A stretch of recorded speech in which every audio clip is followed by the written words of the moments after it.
Benarkah FPI terafiliasi dengan ISIS? Kami masih bersama dengan Pak Benny Mamoto dan juga Pak Munarman. Saya kembali ke Pak Benny Mamoto, tapi sebelumnya mohon maaf Bapak-Bapak, kita dibatasi oleh waktu. Pak Benny, singkat saja, intinya apa bukti yang bisa menguatkan pernyataan bahwa terduga teroris yang merupakan juga anggota FPI ini terafiliasi dengan organisasi internasional termasuk ISIS, Pak Benny?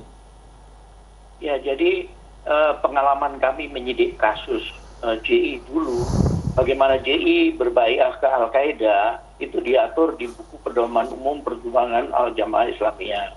Artinya ada ADRT yang mengatur. Nah, untuk FPI, saya tidak tahu pasti, saya belum mempelajari di dalam. Ya. Ya, boleh dilanjut Pak Benny, silakan.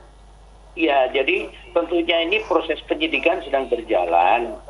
Penyidik tentunya harus mampu membuktikan apa yang disampaikan oleh salah satu tersangka yang sudah memberikan pengakuan. Nah, itu akan didukung oleh alat bukti yang lain, barulah kemudian diajukan ke pengadilan.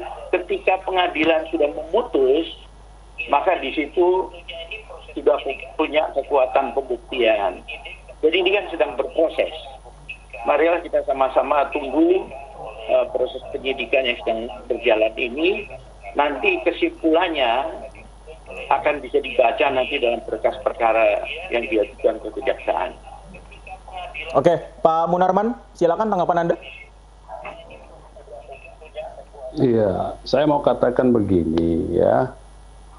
Upaya-upaya hukum itu tidak bisa dibentuk dengan pembentukan opini publik seperti ini. Ini cara-cara kotor tidak bisa dibenarkan kembali ya. Peristiwa yang terjadi di Makassar tahun 2015 itu adalah peristiwa seminar. Itu saya mau fokus ke situ dulu ya. Peristiwa seminar. Saya menjelaskan dua hal, ada dua tema yang saya jelaskan. Yang satu membahas tentang dokumen yang berjudul In Their Own Word ya. Artinya kita gunakan kata-kata mereka untuk menghantam mereka sendiri, lebih kurang begitu. Itu dokumen dibuat oleh RAND Corporation, yaitu strategi counter terrorism. Dokumen kedua yang saya bahas dalam seminar itu yang berjudul A Persistent Threat, ancaman yang terus-menerus. Itu juga adalah dokumen RAND Corporation ya mengenai strategi counter terrorism. Nah, apa pentingnya saya jelaskan ini?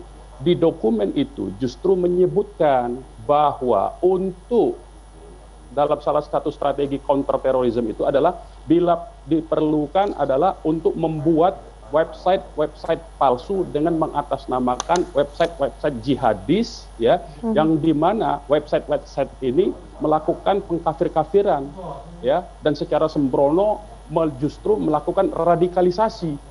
Itu yang saya beritahu. Jadi saya katakan dalam seminar itu, berdasarkan dua dokumen ini, Persistent Threat dan In Their Own Word itu tadi, ya, bahwa jangan sampai orang Indonesia ya terperangkap dengan strategi ini. Nanti Anda dipancing itu, diadu domba untuk bertindak keras ya, diradikalisasi, yang itu justru adalah bagian dari strategi Amerika, strategi dari kelompok yang bernama RAND Corporation yang merupakan jaringan dari internasional Jews begitu. Nah, ini yang saya sadarkan ke mereka, jangan sampai mereka bertindak sembarangan.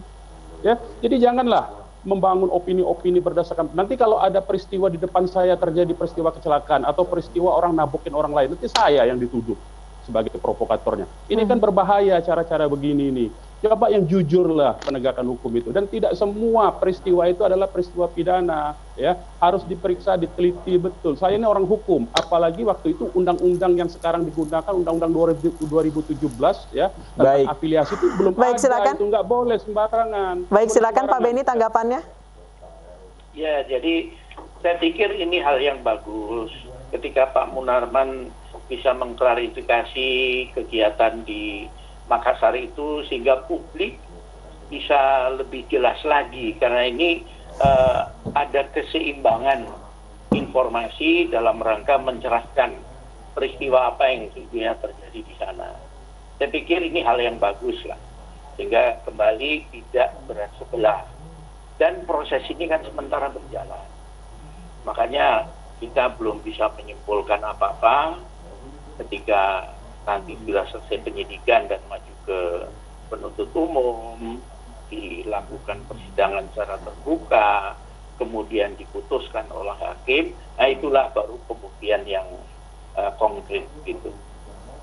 Baik, terima kasih Pak Beni Mamoto, terima kasih juga Pak Munarman telah bergabung bersama kami di iNews Sore. Selalu jaga kesehatan Pak, terima kasih.